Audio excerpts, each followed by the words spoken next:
as the U.S. Securities and Exchange Commission continues to battle Ripple Labs for allegedly selling unregistered securities in the form of cryptocurrency XRP, Ripple isn't flinching, expanding its global financial network into Japan, Egypt, Europe, and even dabbling with the NFT space. Joining us now is Asheesh, Birla, General Manager of Ripple and head of RippleNet. Welcome to the show, Asheesh. Good morning, and thanks for having me on your show. Great. So, I just want to address the elephant in the room. We see Ripple has an ongoing case with the SEC. Is that at all affecting business? Because at the same time, you guys are expanding. Right, and it is a lot of positive momentum for RippleNet. At the end of the day, our customers want value. They want a better experience than what they're used to with the incumbent financial system. And listen, we've been in the market for a number of years, building product, bringing crypto to the enterprises, and our customers love it. And at the end of the day, if we continue to deliver value, they're going to continue to adopt. And we've had a banner 2020. Sorry, go ahead. Well, sorry, what is the relationship with RippleNet and Ripple Labs? Right, so RippleNet is started initially as a cross-border payment network. We've been working on delivering cross-border payments using crypto technology to financial institutions around the world, and we started that journey several years ago at Ripple. So RippleNet is part of Ripple Labs or Ripple Inc. And today, we're talking a little bit more about expanding beyond cross-border payments. As crypto matures and our customers want more, they're ready to adopt. And we brought them cross-border payments. Last year we announced lending, and now we're looking to offer more crypto services as more and more types of assets become tokenized. So Asheesh, getting back a little bit to Christine's question, does the Taxonomy Bill that's kind of working its way through Congress right now, does that help Ripple Labs in any way and RippleNet? Also, Elizabeth Warren's call for the SEC to finally, come up with some sort of way in which they can categorize everything in crypto. Does that help you guys, or are you in any way worried about that? I'm not worried about it. I think at the end of the day, we want clear regulation.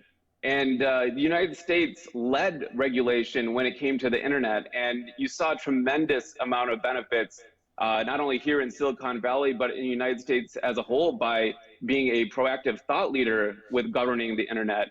But they haven't done the same with crypto. And unfortunately, there's stronger regulation in Europe and in Asia. And we're seeing more and more crypto projects move to those regions. And so, we welcome thoughtful, proper regulation. And I think that's been missing. I'm excited to see what comes out. I'm confident in our governing body that they will come out with the right kind of regulation that not only protects consumers, but also enables companies like Ripple, Coinbase, Circle, and others continue to innovate in this space.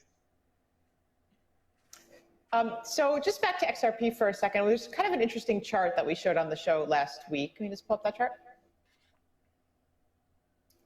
So anyway, well, I think there's a chart. What the chart said was that, XRP, which has experienced some dips recently, but looking at the CoinDesk 20 over Q2, actually was one of the best performing coins out there. And I'm just curious, what you would attribute that to.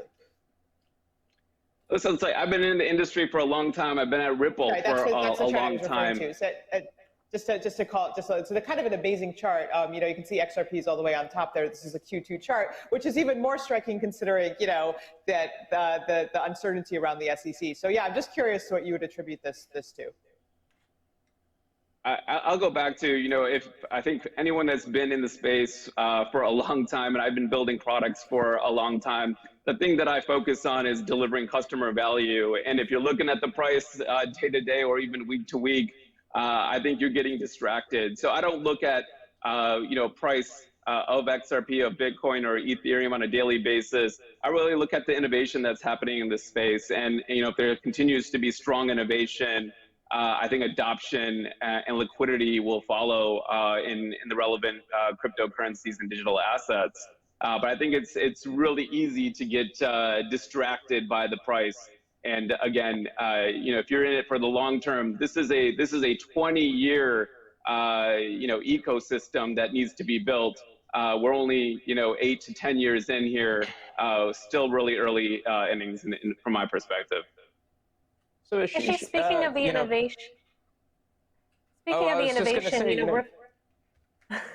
ahead, Lawrence. I'll let you go. No, that's all right.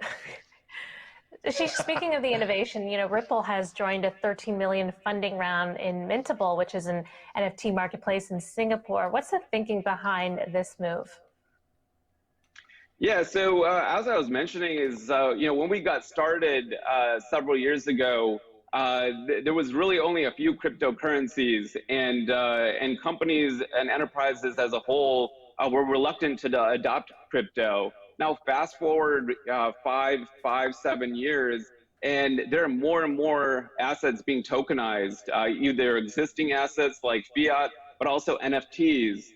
And we think it's really exciting that we're really early in the NFT space, and there's an opportunity for Ripple to provide NFTs to their enterprise customers. We also think that there's an opportunity to use the XRP ledger for not only tokenization of NFTs, but also making them liquid. So we think NFTs are early. We think that there's a long way to go in terms of mass adoption of NFTs, but this is the time to get in. We're going to invest, heavily in this space. NFTs is led by our division RippleX, and we're excited to do more in this space. I think this is just the beginning. So Asheesh, El Salvador, of course, adopting Ripple as legal tender. Your business is in the remittances in a lot of ways. So what does the widespread use of Bitcoin in countries like El Salvador mean for your business? Yeah, I think you mean El Salvador is proposing to adopt Bitcoin as legal tender. Oh. I think it's great. And I think that more and more countries around the world, at some point, their central banks will hold digital assets across the board. I think it makes a lot of sense. I think that it's not surprising it's coming from the emerging markets. The emerging markets, need an advantage over the more developed markets, and cryptocurrencies and digital assets is a great way to see that happen and leapfrog some of the Western world. And I think as a whole, you've seen blockchain and digital assets continue to be adopted at far greater pace in the emerging markets out of Asia, Latin America, and so forth. And again, as I mentioned earlier, it's those countries that I'm finding to be forward-thinking in cryptocurrency and digital asset regulation. That's really different than how the internet was governed, and the United States taking a leadership position in the internet governance. But is it a competitive, does it put any pressure on your ability to do business in, say, El Salvador and other countries if they're adopting another platform such as Bitcoin to do remittances? Absolutely not. I think that at the end of the day, cross-border, if El Salvador is accepting of cryptocurrencies, Bitcoin, I think one is just the start. They'll start with Bitcoin and they'll move to other digital assets in the future. And in the secondly, I think that they're going to need to exchange Bitcoin for other assets, whether it be other fiat currencies cross-border or other digital assets across the board. And NFTs could be one of them. And again, we'll be there. We have the leading enterprise solution. So as corporations and governments want to adopt cryptocurrencies more broadly, I think we're well positioned, and it's great. I think it's an absolute benefit that El Salvador is already moving forward with Bitcoin, and I think they will follow suit with a number of other blockchain technologies and other tokenized assets, and that is going to be great for where we're headed with Ripple and